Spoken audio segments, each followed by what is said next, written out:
मानी के पापा जमील का हो जाता है इंतकाल, लेकिन मरने से पहले जमील ने लिया होता है चौधरी से कर्ज और उस कर्ज को अदा करने के लिए मानी की माँ करती है चौधरी के पास काम। लेकिन चौधरी करता है एक ऐसी चीज़ जिससे वो परेशान हो जाती है।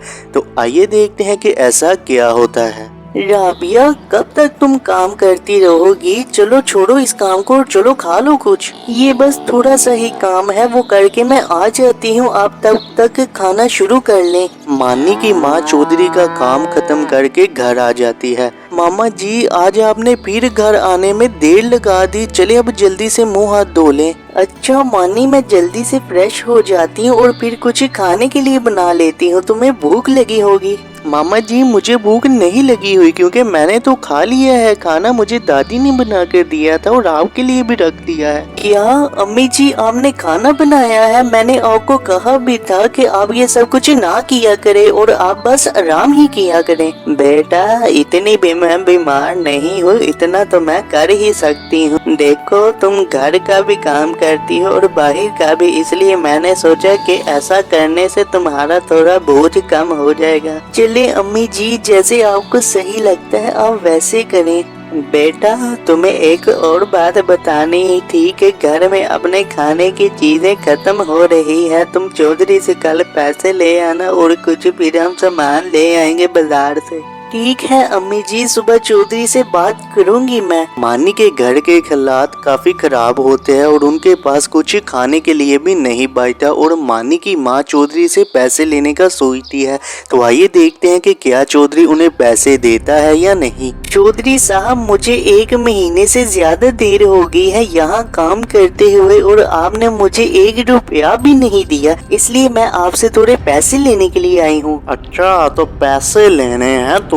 मुझे लगता है तुझे याद दिलाने की जरूरत है कि तेरे पति ने मुझसे उधार पैसे लिए थे जो वो मुझे दिए बगैर ही मर गया, इसलिए जब तक तू मुझे पैसे वो नहीं देगी तो तुझे मैं तेरे पैसे कैसे दे दूं? लेकिन चौधरी साहब, आप ऐसा जुल्म तो ना करें मुझ पर, मैं अकेले ही घर में काम करती हूँ। अगर आप मुझे नहीं देंगे पैसे तो मैं आपका कर्ज कैसे अदा कर सकूंगी? मैं तो कहीं और काम भी नहीं करती। अच्छा, ऐसी बात है और तू मुझसे पैसे लेना चाहती है तो रात को अलहदा मेरे पास काम कर लिया कर, इसके काफी अच्छे पैसे भी मैं तुझे दे दिया करूँगा। चौधरी साहब, ये आप कैसी बात कर रहे हैं? मैं आपसे कोई भीख तो नहीं मांगने आई थी, मैं तो अपनी मेहनत के ही पैसे लेने आई थी और आपको शर्म नहीं आती ऐसी बात करते हुए? फिर मानी की माँ चौधरी को बातें सुनाकर वहाँ से आ जाती है। ये कैसी मुसीबत आ गई है, अब तो हमारे साथ कोई मौजज़ा ही हो जाए।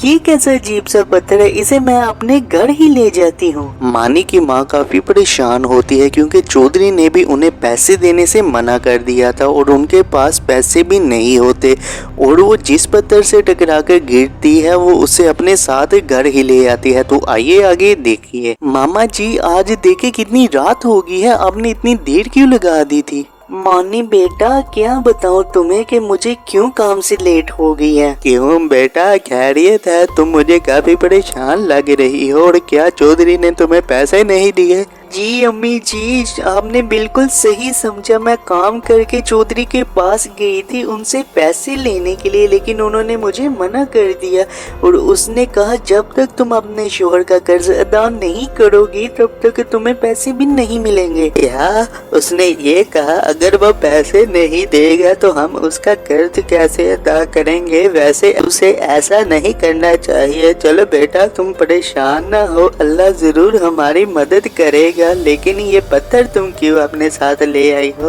अम्मी जी, जब मैं घर आ रही थी तो मैंने इसे देखा, काफी अच्छा लगा ये मुझे, इसलिए मैं इसे अपने साथ ही घर ले आई हूँ। चलो हम इसे अपने पास ही रख लेते हैं। मानी, चलो पकड़ो इसे और शीशे वाले दराज में रखो। ठीक है दादी जी, मैं अभी रख देता हूँ इसे। मानी की माँ जैसे ही चौधरी की बात अपने घर वालों को बताती है वो सब हैरान हो जाते हैं, लेकिन वो इस बात की उम्मीद रखते हैं कि उनके साथ एक दिन जरूर अच्छा ही होगा। और जैसे ही सुबह होती है उनके साथ होती है एक ऐसी चीज जिससे वो सब खुश हो जाते हैं। तो आइए देखते हैं कि उनके साथ ऐसा क्या होता है। खाला वो राबिया बहुत अकड़ दिखा कर गई थी ना मुझे, आज मैं इसकी सारी अकड़ तोड़ दूंगा। चलो आओ मेरे साथ उसके घर चलें। फिर चौधरी मानी के घर आता है। तुम्हारे शोहर ने मुझसे कर्ज लिया था पूरे 2 लाख रुपए का, और उसे लिए हुए पूरे 3 महीने हो गए हैं। मुझे मेरे पैसे नहीं मिले, चलो जल्दी से मेरे पैसे मुझे ला कर दो। लेकिन चौधरी साहब, आप मुझे मेरे पैसे देंगे तो मैं आपका कर्ज दूंगी, क्योंकि मैं कहीं और काम नहीं करती और मेरे अलावा घर में कोई कमाने वाला भी नहीं है। ये सब बातें मुझे ना सुनाओ, और रही बात तुम्हारे उन पैसों की, तो उनका सूद काट रहा है। और हाँ, मेरी बात ध्यान से तुम सुन लो, मुझे मेरे पैसे 3 दिन में चाहिए। अगर वो ना मिले तो इसका अंजाम तुम खुद देख लेना। चौधरी ये बात कहकर वहाँ से चला जाता है। अब हम क्या करें, इतने पैसे 3 दिन में हम कहाँ से लाएंगे? हाँ, ये छोटी रकम थोड़ी है। खुद तो जमील नशे की वजह से इससे उधार लेता रहा और मर गया, लेकिन हमें फंसा गया। अब हम क्या करेंगे बेटा? मामा जी, आपने तो बताया ही नहीं कि हमने शीशे वाले टेबल का कलर तब्दील करवाया है, लेकिन ये कलर भी काफी अच्छा लग रहा है। क्या कलर तब्दील? हमने तो किसी चीज का कलर तब्दील नहीं किया। चलो चलकर देखें उसे।